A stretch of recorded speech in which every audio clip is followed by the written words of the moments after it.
Okay, we are back with another video. We are going to be talking a little bit of family, a little bit of insurance.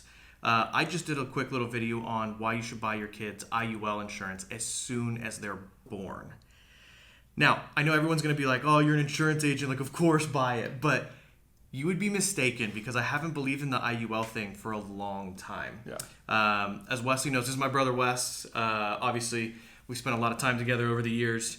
But we in our family have had some things happen to where we've said, hey, maybe this IUL thing is more than just the money. Maybe it's more than the living benefit that people always try and pitch with these. So for context, I have 4 kids. Wesley has 1 with 1 on the way. I had all of my kids in a custodial IRA account. So as soon as we found out we were pregnant, we would open up an account for the kids. Right. Our parents actually would give $5,000 towards that account, which was super awesome, a huge blessing to us, and like a really cool legacy piece for each kid. And then we would contribute on top of it, like my wife and I, we would contribute to that account monthly because compound interest is king, right? You keep putting money in and the interest does, the market does its thing, you get interest, it's a great thing, especially over that long of a period of time. But then we kind of had some things happen. And Wes, I know you were kind of like the first person where we started to go, hey, maybe there's something here. We'll give you some context here. So explain what happened to you and kind of what kind of started to cause us to rethink our investment strategy. Yeah, so when I had first gotten married, I signed up for a term policy. Right. It was 15 years, $500,000. And me being a married person with rent and no mortgage, that was more than enough to make sure that Gabby was taken care of. Yep. And that was cool. But looking at my life now, 7 years later, with almost 2 kids and a mortgage, the needs to make sure that they're taken care of are way different. And by the way, we're in Southern California, so like not small mortgages, fairly substantial mortgages. Yeah, so to make sure that the kids have money for college and that Gabby's taken care of for a while, the mortgage payments are okay. It just looks different. I need way more coverage than that. But due to some health issues that I had during COVID that led to finding out I have an autoimmune disease, a couple surgeries later, my life insurance qualification is nowhere near what it used to be. It's so much more expensive now. So had I gotten a combination of IUL and term, the term could have expired and I could have overfunded the permanent policy still at the great rates I had when I was 21 and healthy. But the things look differently now. Right, and that's life, right? Like, and this is where we kind of started going, whoa, things do happen. Yeah. And I think we always believe it'll happen to other people. Everybody says that, but it happened to you. And we were kind of after the fact going, well, what's life insurance going to look like? And we did go out to get quotes. It's expensive. Oppressively expensive. Very expensive. Very expensive. And then on my end, that all happened and I still didn't really have a change of heart, like on any of my investment strategy. It kind of rocked us a little bit, but I didn't move at all. And then I would say about a year ago at this point, one night, one of my daughters, Layton, we put her to bed.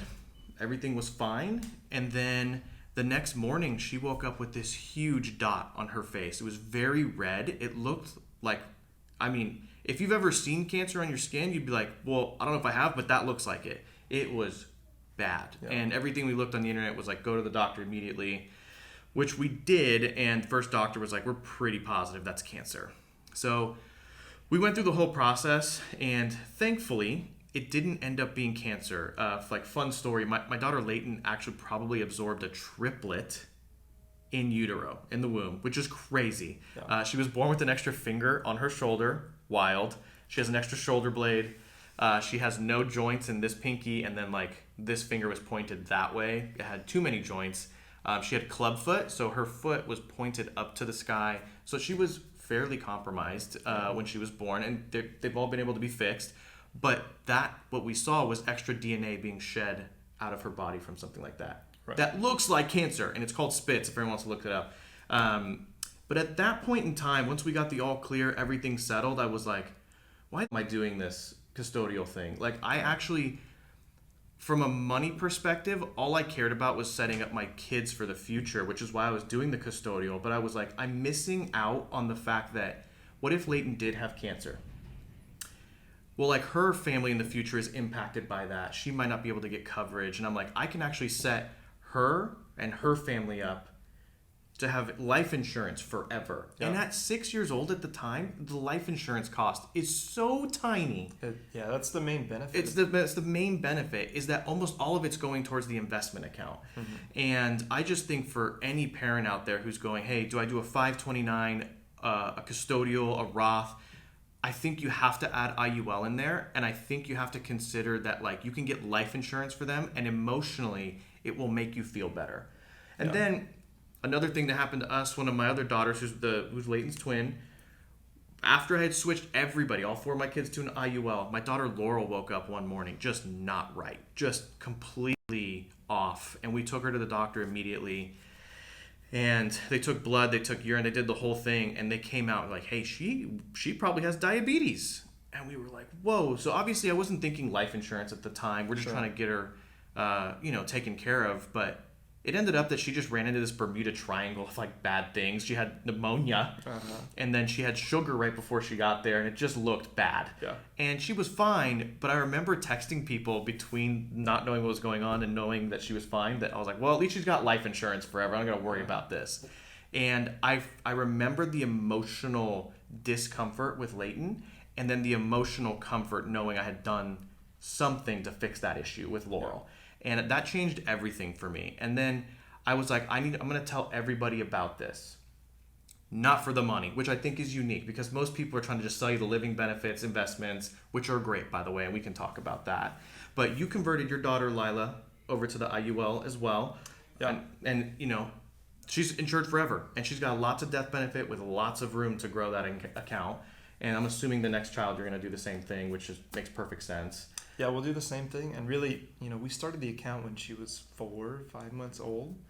Perfectly healthy, no issues. So the cost of insurance was effectively... It's so small. Nothing. Yeah. So it's all going towards the cash value of the account. Grows tax-free. It's amazing. And while you say that, we can explain that an IUL account, right, there's life insurance, very obvious, index, universal life. The rest of it goes into a cash value account where you can accumulate money. The benefit on top of it is that it is all tax-free growth. Right, there are 2 vehicles, maybe some other end-around ones. Sure. 2 vehicles, right? Roth IRA, IUL, where you can do tax-free the simplest growth. ones. Simplest ones. Roth IRAs have limitations for income and what you can contribute every year. An IUL, you can set up to kind of do whatever you feel like you need it to do. So you want to put in $20,000 a year, go for it. We have to work it out to where we don't mech the policy out or make it taxable. Yeah. So that's a huge advantage in that world. And like they're proposing, I just read that they're going to propose to increase the capital gains tax. Don't know if it's going to pass or not, but it shouldn't be a surprise that how we've printed money and what the future looks like, that we're going to need to increase taxes over the long term. Yeah. Right. So tax-free money, that's a huge benefit to the whole IUL system. And specifically for kids, there's income restrictions for children to where they have to have W-2 income to be able to set up a Roth. So really the only vehicle to set kids up with a tax-free account would be that IUL. Meanwhile, you're getting the guaranteed benefit of having life insurance for the rest of their life. Yep. No questions asked. Big one. And should they need to get more term insurance when they get married, have kids, by all means, get it then. Buy more term. But you can at least have the guarantee. And I think just the peace of mind alone goes a long way. Yeah, and we didn't mention, we usually recommend a blend of term and IUL for adults because, one, there is just a big need to have cheap insurance to solve the death issue, right? I need my family's mortgage to be taken care of. I want college, to be paid for, all that good stuff. But also, if you do make it through all of that and you live, like, okay, all those liabilities are gone, you've used all that money, but you're alive. And you essentially have nothing to show for it, and you're getting older. So the IUL allows you to keep that, death benefit forever, and it can grow on top of that, right? You've set it up to where that death benefit grows, and you can get more investment out of it. Yeah. But all that to say, like, you also, as you get older, you have those expenses of, like, hey, I need a knee replacement, I need a shoulder to be done. You can use that money. The infinite banking concept, if those of you who aren't familiar, you can loan against that yourself. So if you have cash value, you loan against yourself from that account, you pay it back just like a bank, and you're still making interest on the whole amount of money that is in that investment account while you're only paying interest on what you took out. There's huge arbitrage built into that, and that's a huge benefit. You can't really do that in a Roth. Yeah. Right on top of it. I think the last one for me, not that I know if I believe in college, that's a different video. But when you do a custodial, a 529, and a Roth, I think if they allow it, it counts against your kid's college financial aid qualifications. For eligibility. So Sure. it counts them as income and assets that they have on the balance sheet. Yeah. So it will hurt them for it. Because the IUL is life insurance, they do not see that as income. So on top of it, if you're like, hey, I want to go to college, I want them to go to college. Well, great, there's money for it.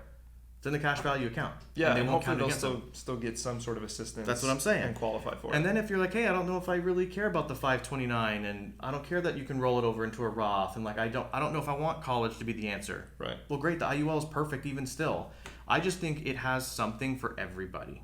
Do I think the Roth is still like a valuable tool? Absolutely. Yeah, it's great. Do I think backdoor IRAs are great? Absolutely. Do I think people should invest in their 401ks if they have matches? Yeah. We're not saying this is the only way. We are saying, I think without a doubt, that buying it for your kids should be your first move. Yeah. I'm very confident in that. You can set them up forever. And then as you get older, life gets complicated. You need term. You got to invest. There's 401ks at play. Sure. Like there's taxable strategies that you're trying to play out. But most of all, we just want to communicate that it is a good thing, not just for the cash value. And specifically for the kids as they transition into adulthood, there's riders on the policies, the accelerated death benefit, long-term care that can be a benefit as they transition into those later needs of life. Of course.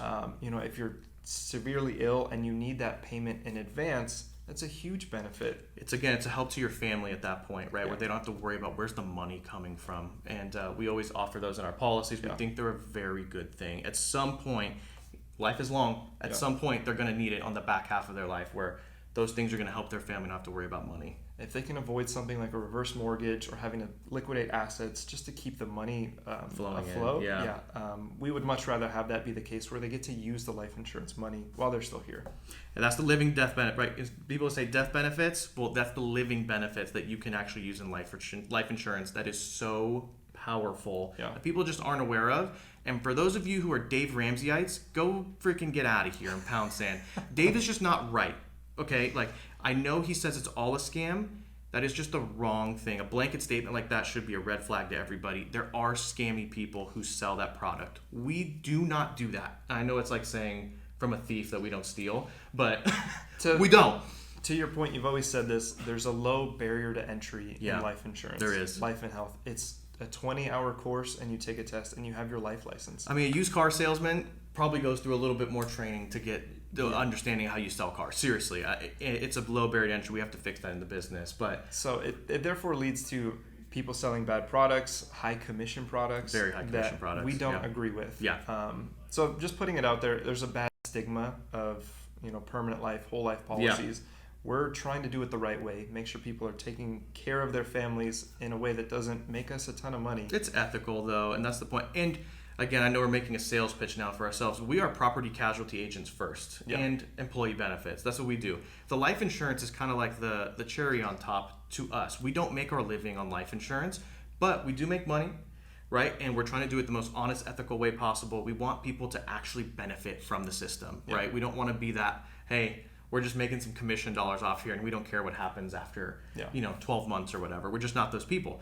So we know a lot about it as far as the life insurance. We are using it, and we really do think that it has a fit and a purpose for the right situation. So obviously every life insurance agent that just sells life, they're going to sell it to you no matter what. That's all they got. We're not like that. But anyway, I do think that everyone should consider making this a part of their portfolio. We know you'll be better off for it. And there's just so many benefits to having the comfort and ease of mind and knowing your kids are taken care of and that they are going to be set up for the future. And we really hope that you take some action on it.